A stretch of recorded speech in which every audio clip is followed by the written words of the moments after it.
Hello friends, today we are going to talk with the beer vinegar rearrangement. The reactants involved in this reaction: ketone, ester and peracid or peroxyacid. This is the structure of ketone, this is the structure of ester, and this is the structure of peracid RCO3H. Let us see the statement of reaction. The reaction involves the conversion or oxidation of ketone into ester in presence of peracid, which is called the beer vinegar rearrangement reaction. This is the structure of ketone, which on treating with peracid get converted into the ester.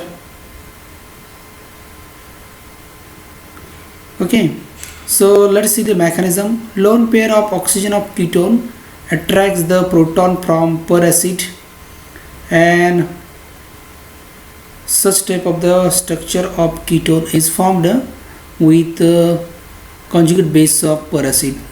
In second step, the conjugate base of peracid attacks the electron deficient carbon of ketone, and such type the intermediate is formed.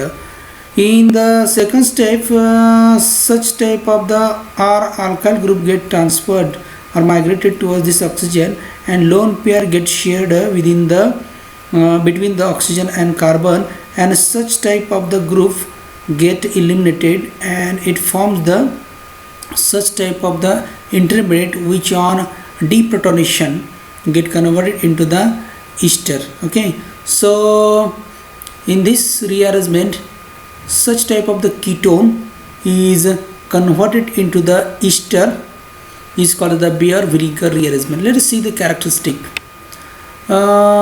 In case of the unsymmetrical ketone, the more electron donating group migrates from the carbon to the oxygen. Generally, MCPB, the metachloroperbenzoic acid, is used as a peracid. This is its structure.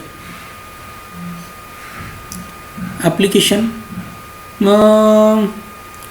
camphor on treating with peracid or the follow beer vinegar rearrangement converted into the corresponding ester, and here the tetrahydrocarbon on treating with peracid get converted into the corresponding ester. These are two important applications of the beer vinegar rearrangement.